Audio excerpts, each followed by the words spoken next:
قل تعالوا أتل ما حرم ربكم عليكم ألا تشركوا به شيئا وبالوالدين إحسانا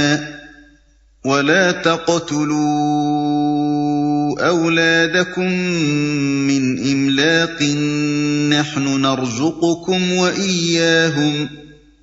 ولا تقربوا الفواحش ما ظهر منها وما بطن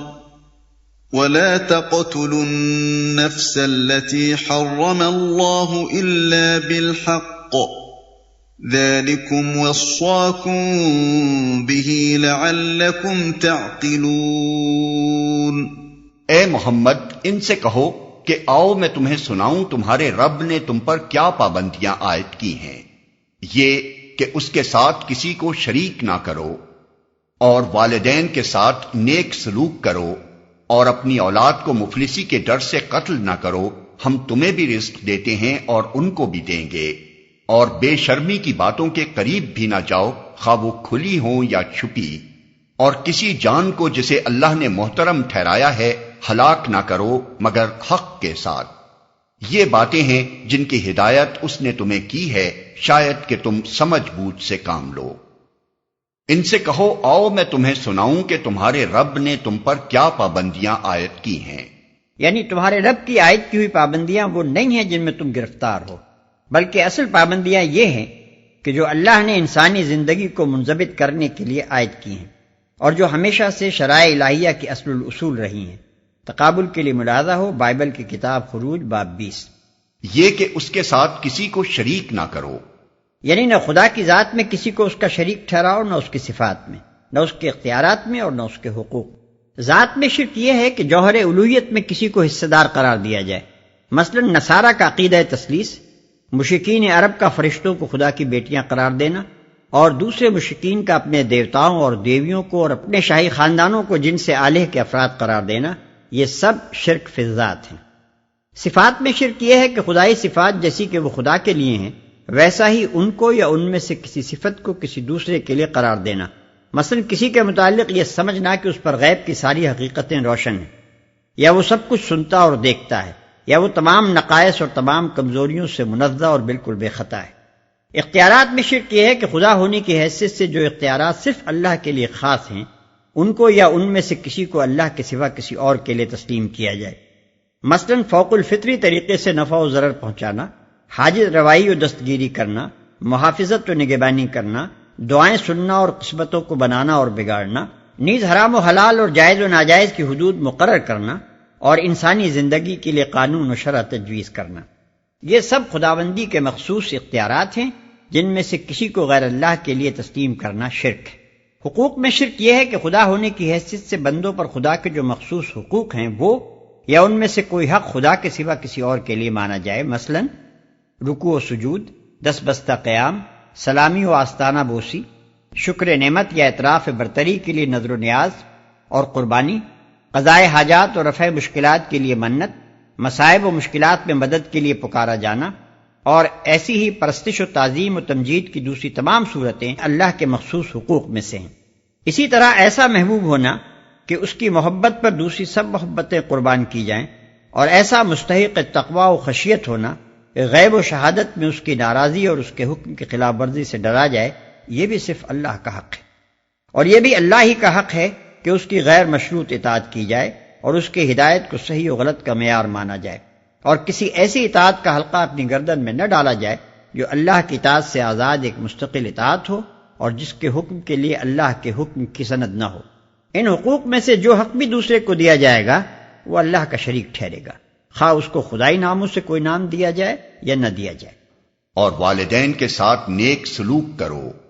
نیک سلوک میں ادب، تعظیم، اطاعت، رضاجوئی، خدمت سب داخل ہیں۔ والدین کے اس حق کو قرآن میں ہر جگہ توحید کے حکم کے بعد بیان فرمایا گیا ہے، جس سے صاف ظاہر ہے کہ خدا کے بعد بندوں کے حقوق میں سب سے مقدم حق انسان پر اس کے والدین کا ہے۔ بے شرمی کی باتوں کے قریب بھی نہ جاؤ۔ اصل میں لفظ فواحش استعمال ہوا ہے، جس کا اطلاق ان تمام افعال پر ہوتا ہے جن کی برائی بالکل واضح ہے۔ قرآن میں زنا، عمل قوم لوط، برہنگی، جھوٹی تہمت اور باپ کی منکوحہ سے نکاح کرنے کو فحش افعال میں شمار کیا گیا ہے۔ حدیث میں چوری اور شراب نوشی اور بھیک مانگنے کو من جملہ فواحش کہا گیا ہے۔ اسی طرح دوسرے تمام شرمناک افعال بھی فواحش میں داخل ہیں، اور ارشاد الہی یہ ہے کہ اس قسم کے افعال نہ علانیہ کیے جائیں نہ چھپ کر۔ اور کسی جان کو جسے اللہ نے محترم ٹھہرایا ہے ہلاک نہ کرو مگر حق کے ساتھ۔ یعنی انسانی جان جو فی الاصل خدا کی طرف سے حرام ٹھہرائی گئی ہے ہلاک نہ کی جائے مگر حق کے ساتھ۔ اب رہا یہ سوال کہ حق کے ساتھ کا کیا مفہوم ہے، تو اس کی 3 صورتیں قرآن میں بیان کی گئی ہیں، اور 2 صورتیں اس پر زائد نبی صلی اللہ علیہ وسلم نے بیان فرمائی ہیں۔ قرآن کی بیان کردہ صورتیں یہ ہیں: 1، انسان کسی دوسرے انسان کے قتل عمد کا مجرم ہو اور اس پر قصاص کا حق قائم ہو گیا ہو۔ 2، دین حق کے قیام کی راہ میں مزاحم ہو اور اس سے جنگ کیے بغیر چارہ نہ رہا ہو۔ 3، دارالاسلام کے حدود میں بدامنی پھیلائے یا اسلامی نظام حکومت کو الٹنے کی سعی کرے۔ باقی 2 صورتیں جو حدیث میں ارشاد ہوئی ہیں یہ ہیں: 4، شادی شدہ ہونے کے باوجود زنا کرے۔ 5، ارتداد اور خروج از جماعت کا مرتکب ہو۔ ان 5 صورتوں کے سوا کسی صورت میں انسان کا قتل انسان کے لیے حلال نہیں ہے، خواہ وہ مومن ہو یا ذمی یا عام کافر۔ ولا تقربوا مال اليتيم إلا بالتي هي أحسن حتى يبلغ أشده وأوفوا الكيل والميزان بالقسط لا نكلف نفسا إلا وسعها وإذا قلتم فاعدلوا ولو كان ذا قربى وبعهد الله أوفوا ذلكم وصاكم به لعلكم تذكرون۔ اور یہ کہ یتیم کے مال کے قریب نہ جاؤ مگر ایسے طریقے سے جو بہترین ہو یہاں تک کہ وہ اپنے سنے رشد کو پہنچ جائے، اور ناپ تول میں پورا انصاف کرو۔ ہم ہر شخص پر ذمہ داری کا اتنا ہی بار رکھتے ہیں جتنا اس کے امکان میں ہے، اور جب بات کہو انصاف کی کہو، خواہ معاملہ اپنے رشتہ دار ہی کا کیوں نہ ہو، اور اللہ کے عہد کو پورا کرو۔ ان باتوں کی ہدایت اللہ نے تمہیں کی ہے، شاید کہ تم نصیحت قبول کرو۔ اور یہ کہ یتیم کے مال کے قریب نہ جاؤ مگر ایسے طریقے سے جو بہترین ہو، یعنی ایسا طریقہ جو زیادہ سے زیادہ بے غرضی، نیک نیتی اور یتیم کی خیرخواہی پر مبنی ہو، اور جس پر خدا اور خلق کسی کی طرف سے بھی تم اعتراض کے مستحق نہ ہو۔ اور ناپ تول میں پورا انصاف کرو۔ ہم ہر شخص پر ذمہ داری کا اتنا ہی بار رکھتے ہیں جتنا اس کے امکان میں ہے۔ یہ اگرچہ شریعت الہی کا ایک مستقل اصول ہے، لیکن یہاں اس کے بیان کرنے کا مقصد یہ ہے کہ جو شخص اپنی حد تک ناپ تول اور لین دین کے معاملات میں راستی و انصاف سے کام لینے کی کوشش کرے، وہ اپنی ذمہ داری سے سبکدوش ہو جائے گا۔ بھول چوک یا نادانستہ کمی و بیشی ہو جانے پر اس سے باس پرس نہ ہوگی۔ اور اللہ کے عہد کو پورا کرو۔ اللہ کے عہد سے مراد وہ عہد بھی ہے جو انسان اپنے خدا سے کرے، اور وہ بھی جو خدا کا نام لے کر بندوں سے کرے، اور وہ بھی جو انسان اور خدا اور انسان کے درمیان اسی وقت آپ سے آپ بن جاتا ہے جس وقت ایک شخص خدا کی زمین میں ایک انسانی سوسائٹی کے اندر پیدا ہوتا ہے۔ پہلے دونوں عہد شعوری و ارادی ہیں، اور یہ تیسرا عہد ایک فطری عہد یعنی نیچرل کانٹریکٹ ہے، جس کے باندھنے میں اگرچہ انسان کے ارادے کا کوئی دخل نہیں ہے، لیکن واجب الاحترام ہونے میں یہ پہلے دونوں عہدوں سے کسی طرح کم نہیں ہے۔ کسی شخص کا خدا کے بخشے ہوئے وجود سے، اس کی عطا کی ہوئی جسمانی و نفسانی قوتوں سے، اس کے دیے ہوئے جسمانی آلات سے، اور اس کی پیدا کی ہوئی زمین اور رزق اور ذرائع سے فائدہ اٹھانا، اور ان مواقع زندگی سے متمتع ہونا جو قوانین قدرت کی بدولت فراہم ہوتے ہیں، خود بخود فطرتاً خدا کے کچھ حقوق اس پر عائد کر دیتا ہے۔ اور اسی طرح آدمی کا ایک ماں کے پیٹ میں اس کے خون سے پرورش پانا، ایک باپ کی محنتوں سے بسے ہوئے گھر میں پیدا ہونا، اور ایک اجتماعی زندگی کے بے شمار مختلف اداروں سے مختلف صورتوں میں متمتع ہونا، اعلیٰ قدر مراتب اس کے ذمے بہت سے افراد اور اجتماعی اداروں کے حقوق بھی عائد کر دیتا ہے۔ انسان کا خدا سے اور انسان کا سوسائٹی سے یہ عہد کسی کاغذ پر نہیں لکھا گیا، مگر اس کے رونگٹے رونگٹے پر ثبت ہے۔